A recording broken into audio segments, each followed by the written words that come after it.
जब दिल्ली ने मराठों के सामने घुटने टेके, मुगलों की हार की असली कहानी क्या है, आइए जानते हैं। तख्त हिंदुस्तान दिल्ली, जहां कभी मुगल सरदारों की गर्दनें घमंड से ऊंची हुआ करती थी, लेकिन एक दिन ऐसा आया जब उसी दिल्ली की गलियों में मराठों के घोड़े दौड़े और मुगल तख्त एक मामूली कुर्सी बनकर रह गया।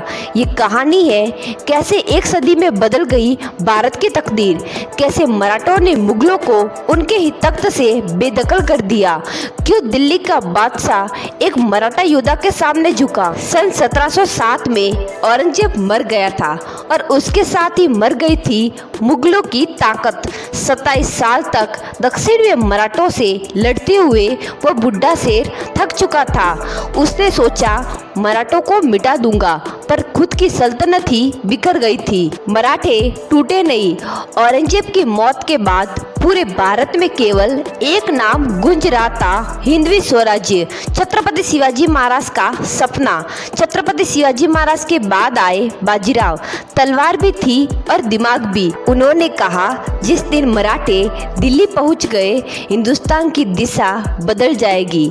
1737 बाजीराव बिना किसी बड़ी सेना के दिल्ली के दहलीज पर पहुंच गए। मुगल बादशाह मोहम्मद शाह को यकीन ही नहीं हुआ दक्षिण से कोई दिल्ली तक यूं ही चला आएगा, बिना तोप, बिना किला, सिर्फ बिजली जैसी गति और चौंका देने वाली रणनीति।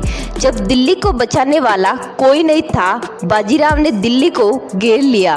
मुगल दरबार में अफरा तफरी मच गई थी।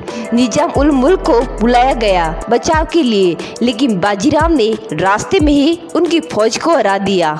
दिल्ली हमारा लक्ष्य नहीं, दिल्ली हमारा हक है। बाजीराव दिल्ली के दरवाजे से लौट गया, लेकिन वो दिल्ली को दिखा गया कि अब भारत का मालिक बदल चुका है। जब मुगल खुद बोले हमें बचाओ, अब दिल्ली पूरी तरह कमजोर हो चुकी थी। अफगान लुटेरे दिल्ली पर चढ़ाई कर रहे थे। मुगल बादशाह ने खुद मराठों से रक्षा की गुहार लगाई। मराठों ने कहा दिल्ली को बचाएंगे, पर अब दिल्ली हमारा हिस्सा होगी। मुगल बादशाह ने वो कर दिया जो कभी अकबर ने नहीं किया था, दिल्ली को मराठों के हवाले सौंप दिया। सन 1757 में अहमद शाह अब्दाली की सेना दिल्ली को रौंद रही थी, लेकिन दिल्ली को बचाया मराठों ने। कश्मीरी पंडितों को अब्दाली के आतंक से बचाया मराठों ने।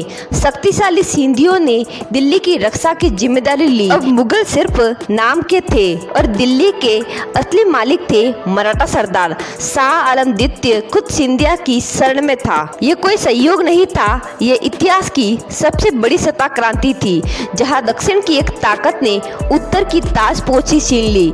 दिल्ली झुकी, मराठे नहीं। अगर आपको भी गर्व है मराठों की इस वीर गाथा पर, तो इसे जन जन तक पहुंचाइए, ताकि इतिहास फिर लिखा जाए सच्चाई के शब्दों में। अगर आपको वीडियो पसंद आई हो तो लाइक करें, शेयर करें और चैनल को सब्सक्राइब जरूर करें, और कमेंट में जय भवानी जय शिवाजी जरूर लिखें।